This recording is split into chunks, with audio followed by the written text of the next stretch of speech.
Welcome back to the Boss Mode walkthrough series. This is the final iteration of Sunflare Chambers in Boss Mode. You can see that I have not 3-starred it yet, which means this here is going to be the first time that you actually see me do so. I have attempted it once or twice, unsuccessfully, but I have gotten to the end.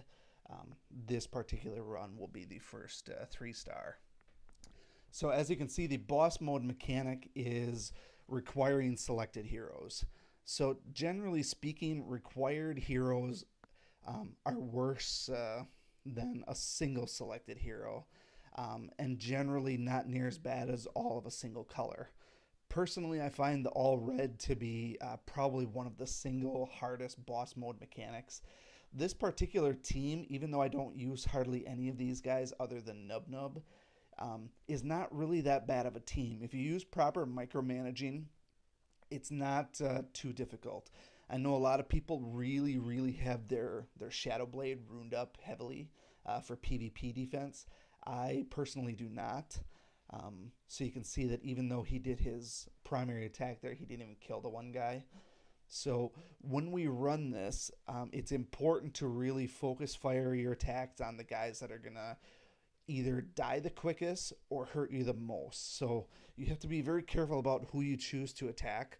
The main goal of this level, in my opinion, is to try and keep Emily alive. As long as Emily's alive, she has a free revive that you can use, so you don't have to use your potions. If your Nub Nub is ruined correctly, he should be hitting a critical on almost every single attack and keeping you alive for the most part. So you don't have to use his regular heal very often, and you should always be attacking with him. If you need a regular heal, use Emily's heal for that instead, because she's not going to get any bonus. Even when she whips out a few of her epic attacks every now and then, it's nothing that spectacular. I would much rather have Nub Nub attack and heal the entire team pretty much every single time. That being said, your main damage is going to come from both Willow and Shadow Blade. If you've ruined up Shadow Blade enough, he should help you quite a bit. Willow, I don't use her that much, but she has some really strong attacks. Plus, she has an evading attack, and she also has an AoE attack. So she's just very versatile in this dungeon. Emily is just sort of along for the ride to offer a heal here or there. She does whip out a really solid epic attack every once in a while, but it's not something you can count on, particularly with mine, because I don't have her epic leveled up at all. Her purge attack, honestly, the only thing you'll ever have to purge here is this boiling blood that comes up, and honestly, you should be able to kill the guys before that happens. Boiling blood takes like 5 turns in order to actually be used, so it's not something that's going to come up very often. If it does come up and you're still midway through the floor, kill those guys, otherwise it will get pretty ugly. The worst guys are probably these yellow Femus, and you'll see why in a second here. They do the most damage, in my opinion, out of all of them.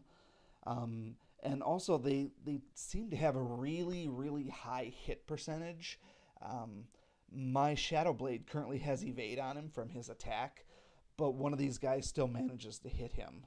So what I thought was maybe he had some sort of perfect swing, but I checked the buffs and he does not have perfect swing. So that just tells me that they're naturally able to hit guys, and that's a little bit concerning in the long run, because you don't want guys to be able to hit you, especially if you have that evade on.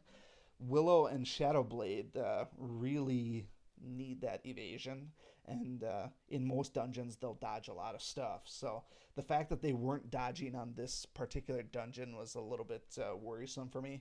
So I made it a point to try and keep their health topped off, as well as anytime I could put up Nub Nub's defensive buff, I wanted to do that as well.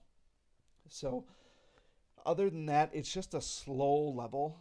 There's really nothing you can do to speed this one up, unless your Shadow Blade is a superstar with, greater legendary runes, and you know that all of his attacks are going to one-shot these guys, similar to like Cobalt. Then maybe you don't have to worry so much. But my game plan here was just to use my Nub Nub, make sure he's healing every single turn, and then anytime that any Any of Willow or Shadowblade's skills are up, pretty much planning on using them, except for in certain scenarios, and we'll see one of those come up as well. Obviously, there's no point using a heroic skill if there's only one guy left and he's almost dead. So you see the little pause there that I had. Really, what I was thinking about was how to proceed here. Being that there's two guys who are both diseased, normally once I get diseased opponents out there, I don't tend to attack them because I know they're not going to do a lot of damage in return. I ultimately attacked the caster because I didn't want him doing that lightning attack and end up shocking my team. Otherwise, if it was just another one of those yellow squinches, I would have let him be and killed somebody else instead. You kind of have to use your judgment there. Um, the caster rule is kind of a rule I set in place for the previous runs. You really just don't want that lightning attack coming at you. So anytime those guys are out there, pretty much they're the first priority, regardless if you have some diseased ones. So now we're at the point where there's one guy left. There's really no point in using any of these attacks. Like using evasion on here is just going to be a wasted move for both of these guys because it's going to expire too soon.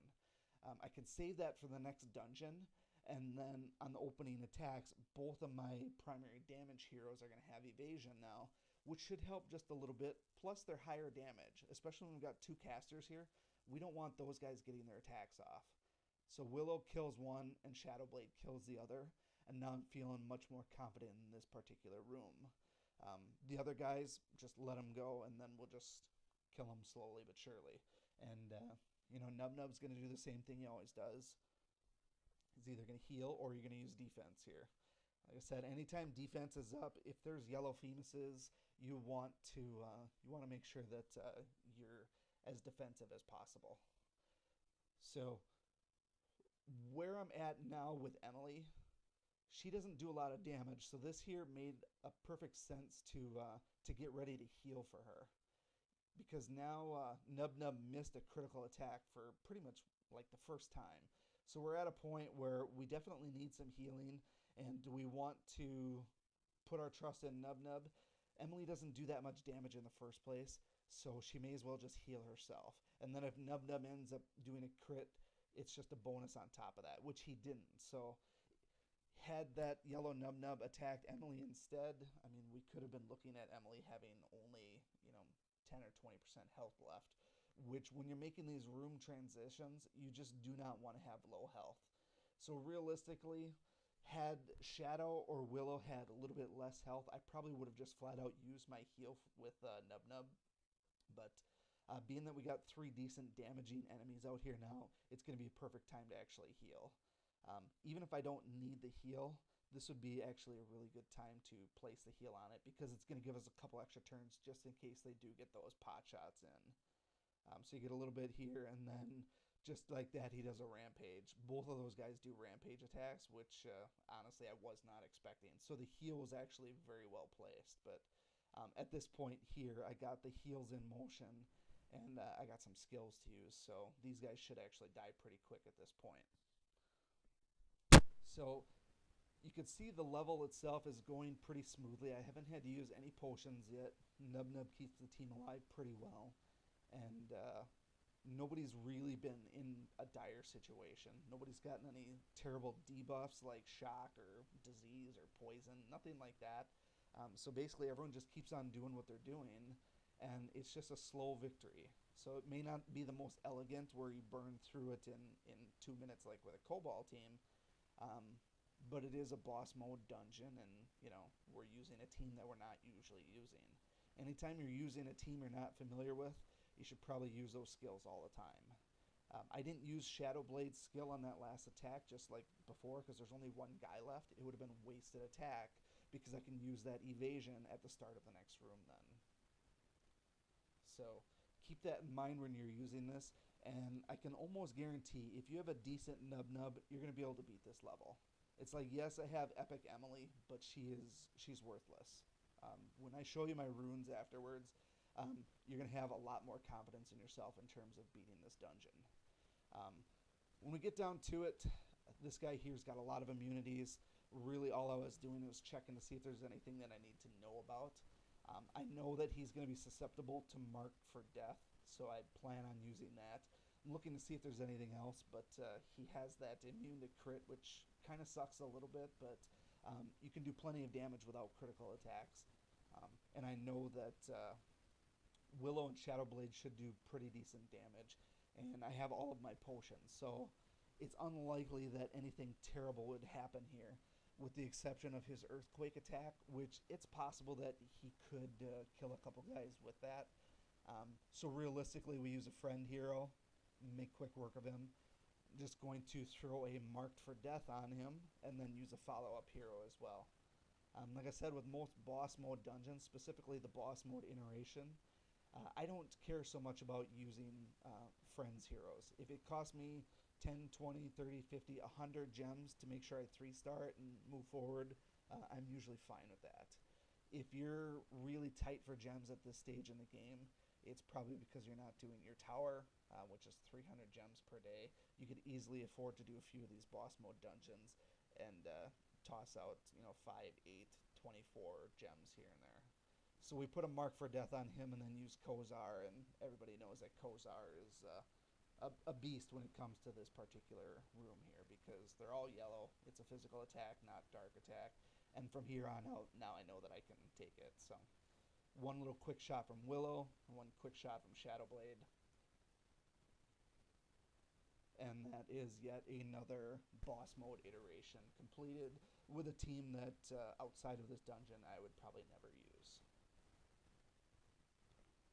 So, as promised, we're actually going to cycle through and go to the runes, and this is meant to boost your confidence in your ability to beat this dungeon, because I do not have these heroes as anything being spectacular. It's not a 28,000 undead team like I use for most of my runs.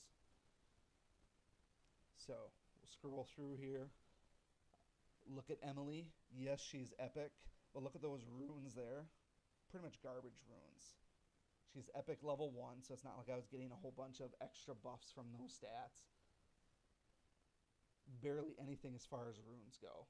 Improved, lesser, lesser, lesser, and lesser. Pretty much all garbage runes. I probably have better runes than that just laying around that I haven't equipped. I could easily trash those and equip her with better ones, but I didn't feel the need to. I felt the team was decent enough as it was. My Nub Nub, main thing you need to know about Nub Nub is crit chance, 50%. If your Goblin team is not at 50%, you need to work on your runes, because this is the only thing that matters with a Goblin team, first and foremost. So if you look at my runes, they're not the greatest runes. I mean, you can see there's really only 2 heroics. There's no superior runes. I have improved runes on here. Really, all I was doing is going for crit chance. And it's just a combination of skill and crit chance on the runes. Someday I could go through and upgrade them to some legendary runes. I do have a bunch of other ones laying around that I've been saving for a rainy day, just in case I needed to build another team to run some of the legendary dungeons to get superior runes. Had a little bit of a device issue here where it was, the classic trying to scroll, but it selected somebody else. Happens on my device all the time, so it's just unfortunate that it shows up all the time when I'm trying to record. So here's Willow. Again, she's epic, but not very epic. The buffs that I'm getting for that are basically nothing. Her runes also nothing significant. The only reason she even has runes is I threw on some scrub runes that I had laying around when it came time to actually get her epic weapon. So I just threw some stuff on here so that she wouldn't die in the first room of the Savage Grove. So she still dies quite a bit in there when I run her with the Goblin team, but I don't even revive her. I just let the Goblins do their thing. And then lastly, we have Shadowblade. Shadowblade has absolutely no runes on him at all. So if you put anything on him, he's already going to be better than what mine is. So with that said, that's going to wrap up Chapter 6. We'll see you around for Chapter 7. Thanks for stopping by.